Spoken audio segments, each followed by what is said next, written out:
YouTube theologians, Pastor Wolfmueller here. Hope you're well. Reading from Romans chapter 6. I'm still, look how still it is. I'm not driving and recording and reading, just recording and reading and then driving. But here's what Paul was saying to us on Sunday.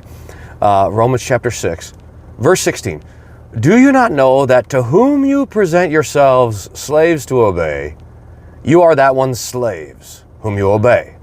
Whether, and here's your two choices, whether of sin leading to death or of obedience leading to righteousness and then to life.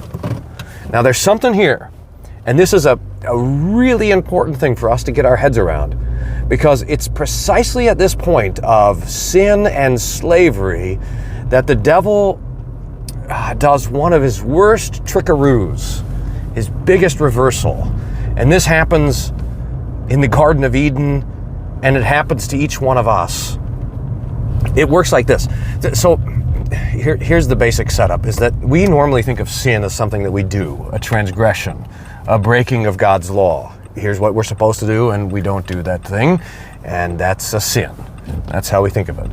But in this text, in Romans chapter 6 especially, Paul is thinking about sin as this coercive force.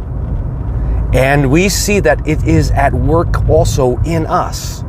This is what the old theologians called concupiscence. That is, that inclination that's inside of us to break God's law, that desire for the wrong thing. It's the bondage. Remember, we often talk about the bondage of the will, but this is the bondage of the want, that I want the wrong things, that I desire the wrong things. It's the lust that lives in every commandment. The sixth commandment, which is what we normally think of lust, but the anger of the fifth commandment, and the rebellion of the fourth commandment, and the greed of the seventh commandment, and the godlessness of the first table of the law.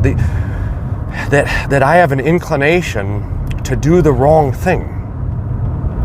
And that is a dominion, it's a power that is at work in me. And Paul says, well, the whole Bible says, Jesus says, whoever commits a sin is a slave to sin. Peter says the same thing, James the same thing. But Paul here, especially in Romans chapter 6, is saying that when I give myself over to sin, to unrighteousness, then I become a slave to sin. He says it like this in Philippians: their God is their belly and their end is destruction. That I become a servant or a slave to my own sinful wants and desires. But here's what the devil does, and this is so tricky. And it's persistent. And I know you'll recognize it, as the devil comes along, he says, no.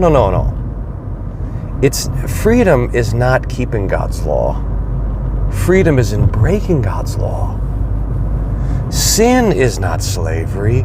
Sin is freedom. And the devil comes along and says that it's God's law, the commandments, that are like chains that bind you. Psalm 2. Let us break their cords and break their bonds asunder. That's what the kings of the earth gather together and say.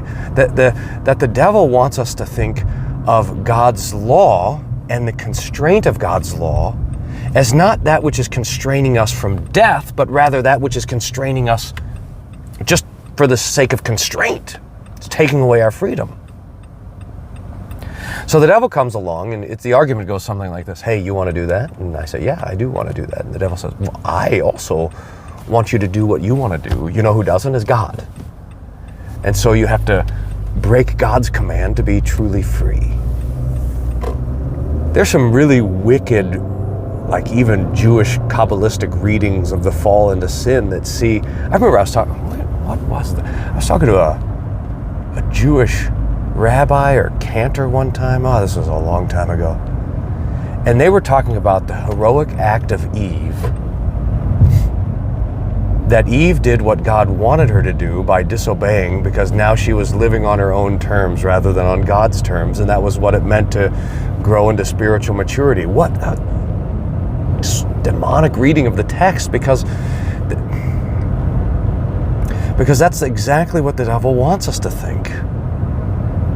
That God constrains us from doing what we want to do so that he would have us as his little obedient whatever, rather than understanding that sin leads to death and righteousness leads to life. So if the Lord constrains us, it's like the handrail on the bridge so that we don't fall over. I mean, how many people look at you're walking across a bridge over this huge canyon and you look down 2 miles and you say, why is this handrail here? It's constraining my freedom. I can't walk where I want to walk. Well, because you die. So the commands are constraining to keep us on the path of life and to keep us away from that which is evil, crooked, and bad. So we should recognize that the way the devil argues is that the law is constraining and that sin is the way to freedom. And we could recognize that. I think that argument has been sort of formalized in hedonism, which basically says that the minimizing of pain or the maximizing of pleasure is the goal of life. And we can recognize hedonism all around us, especially Sixth Commandment hedonism. And it's one of the great arguments of our day. I mean, it might be the defining argument of this particular time in history that we're living in, this sort of tidal wave of the sexual revolution, which is arguing for, and we can't miss this, it's arguing for sexual liberation. That's a key word, because it makes the argument that the Sixth Commandment, you shall not commit adultery, or even that traditional sexual morality, which says that intimacy belongs to a man and a woman committed to the lifelong relationship of marriage for the purpose of having and raising children, that sees in intimacy something greater than human pleasure, but in fact the responsibility for generations and so forth. Our culture sees that as bondage. And freedom is being able to do whatever, whoever, and whenever you want. So we have to come to this text, Romans 6, and the other texts like it, and say that serving your belly is slavery. And the gospel is an emancipation. The gospel sets us free from being belly servants, from being enslaved to our desires. And here's how I think the culturally relevant thing that we have to think about, being defined and shaped by our desires.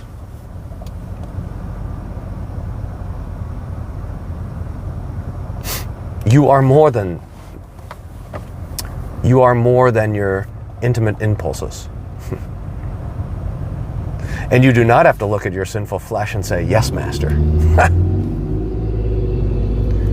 When Jesus is Lord, when He's the forgiver of our sins, and when He sends His Holy Spirit into our heart, that's the battle.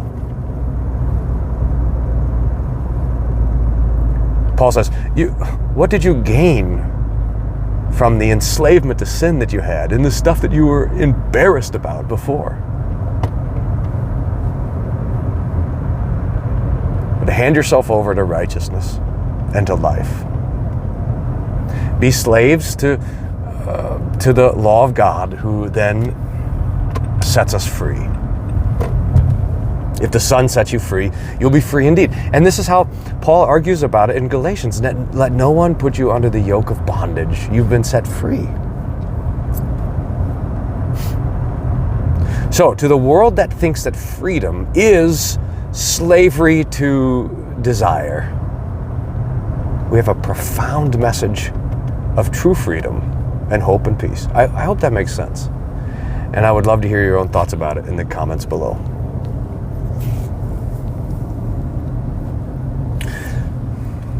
Thanks for riding along. Hey, I want to mention two things here at the end. The first is, I recently called up Juanita Woods. She's with Ad Crucem. I don't know how she says it in her cool South African accent. Ad Crucem? And I said, I saw some anniversary stickers that they made for Hope and Aurora, and I asked her to make some stickers for us. And they're just doing amazing stuff. I mean, they are your place for really solid Christian Lutheran gifts, artwork. They have church banners. They've been reprinting some of this classic Christian art. And I have on my wall a beautiful wood carving with Luther's rose on it. They're doing some beautiful stuff. Adcrucem. I think it's .com and .org. You can look at both of them. I remember when they were just getting started, and Jason and I with Wolfson were designing some of the greeting cards that they did, and they've just blown up. So go check them out. I was just reminded what great work they're doing when Juanita sent those stickers. So thanks for those stickers, Juanita, and I hope you'll go visit them. The other thing is, August 11th and 12th, I'm going to be in Davenport, Iowa for a Doxology conference. I'm going to put the link below there. If you're anywhere around Davenport, we'd love to see you there. I'm going to be talking about what it means to have a martyr's faith, how it was with St. Paul, how he wasn't afraid of the devil. What can the devil do to me? And how the Lord fortifies us and our consciences in the same way. So check out the link if you're around Davenport in mid-August. I'd love to see you face to face. Thanks. God's peace be with you.